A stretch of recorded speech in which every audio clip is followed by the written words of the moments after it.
Hello दोस्तों, welcome again to शिक्षा यंत्र। शिक्षा यंत्र लर्निंग प्लेटफॉर्म पर आपका एक बार मैं फिर से स्वागत करता हूं और मैं अपनी जो केमिकल रिएक्शंस की जो टाइप्स ऑफ केमिकल रिएक्शंस की जो सीरीज है उसको मैं आगे बढ़ाता हूं। बेटा, जैसा कि मैं आपको पहले जो मॉड्यूल्स हैं उसमें मैं आपको कॉम्बिनेशन रिएक्शन, डिकम्पोजिशन रिएक्शन पढ़ा चुका हूं।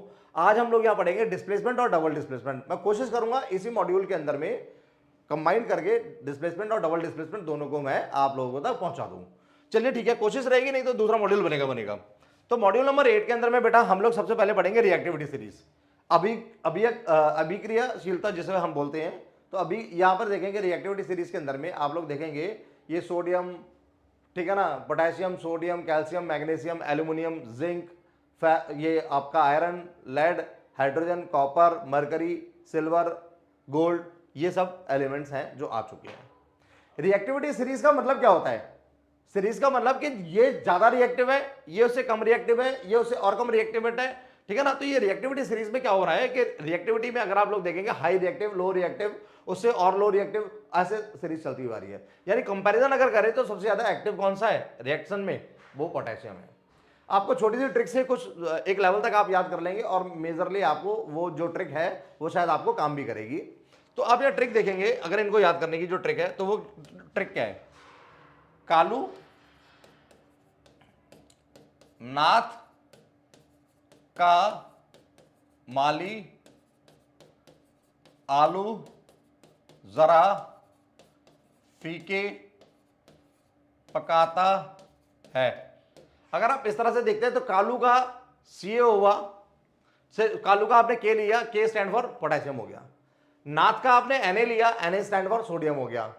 फिर का लिया, का स्टैंड फॉर कैल्शियम हो गया। फिर उसके बाद माली का Mg ले लिया आपने, Mg स्टैंड फॉर मैग्नीशियम हो गया। फिर आलू का ए वो एल्यूमिनियम, और यहां पर फिर उसके बाद में जरा का Zn जिंक हो गया, फीके का Fe हो गया, पकाता से आपने Pb ले लिया मींस लेड, और है हाइड्रोजन। इस तरह से आप लोग क्या करते हैं कि आप ऑलमोस्ट क्या करते हैं कि रिएक्टिविटी सीरीज के अंदर में जो अलाइनमेंट है उसको आप याद करने में आपको मददगार होता है। अच्छा, अगर आप नॉर्मली वैसे भी याद कर सकते हैं इसको, ठीक है ना। तो अगर आप ये स्टेटमेंट याद रखेंगे तो इस स्टेटमेंट से आपको रिएक्टिविटी को फाउंड आउट करने में हेल्प मिलेगी। मैं रिएक्टिविटी क्यों पढ़ा रहा हूं? क्योंकि इस रिएक्टिविटी पर ही डिस्प्लेसमेंट और डबल डिस्प्लेसमेंट दोनों रिएक्शन डिपेंड होती है। जैसे कि आगे आते हैं, हम आगे देखते हैं अपनी यहां पर सीरीज में देखेंगे तो हमारे पास में रिएक्टिविटी नीचे की तरफ डिक्रीज कर रही है, ऊपर मोस्ट रिएक्टिव ज्यादा रिएक्टिव हो गए, नीचे लो रिएक्टिव हो गए। आगे आते हैं, आगे देखते हैं हम लोग। अब यह डिस्प्लेसमेंट रिएक्शन में हम क्या देखेंगे, हमारे पास एक एग्जांपल है एबी। एबी में सी आएगा और सी आने के बाद में फिर क्या होगा कि हमारे पास ए और यहां पर आप देखेंगे सीबी। इस तरह का कुछ पैटर्न फॉलो होगा। इस पैटर्न के अंदर में आप लोग देखेंगे तो मैं क्या दिखाना चाह रहा हूं आपको कि ये ए जो था ये प्लस का था, ए जो ये एक तरह का क्या हो गया, कंपाउंड हो गया, ये प्लस का था और ये किसका था, माइनस का। और ये भी क्या है, पॉजिटिव आ गया। अगर सी क्या होगा, हाई होगा, हाई रिएक्टिव होगा, और ए क्या होगा, लो रिएक्टिव होगा, प्लस वाला। तो ये माइनस वाला क्या करेगा कि लो रिएक्टिव वाले को का साथ छोड़ देगा और हाई रिएक्टिव वाले के साथ चला जाएगा। तो और वही हुआ, और रिजल्टेंट में आपने देखा ए बेचारा अकेला रह गया और यहां पर सी के साथ में क्या हुआ, ये बी जो नेगेटिव वाला था वो आ गया। नाम से पता लगा डिस्प्लेसमेंट हुआ है। इसको मैं और ज्यादा डिस्क्राइब करूंगा आगे एक एग्जांपल लेकर, एक्टिविटीज के साथ में हम चलते हैं बेटा।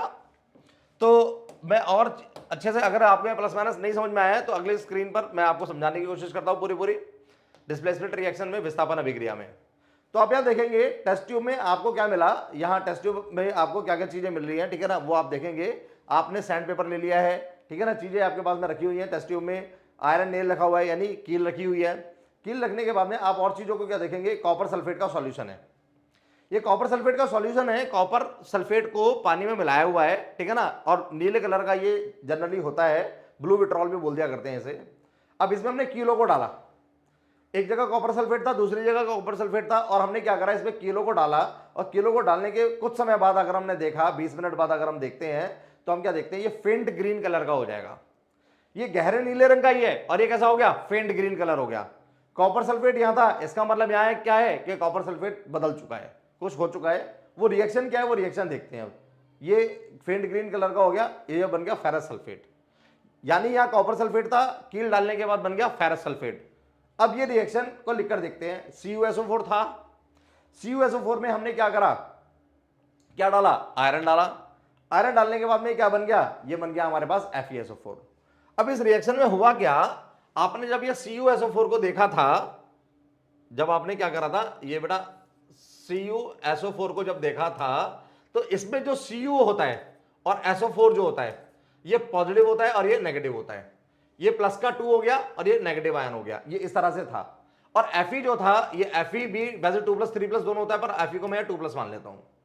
तो जब ये दोनों के बीच में रिएक्शन होने लगी, तो रिएक्शन होते हुए ये क्या हुआ कि ये जो था वो लो रिएक्टिव था, लीस्ट रिएक्टिव था रिएक्टिविटी सीरीज के अकॉर्डिंग, और ये क्या था, हाई रिएक्टिव था।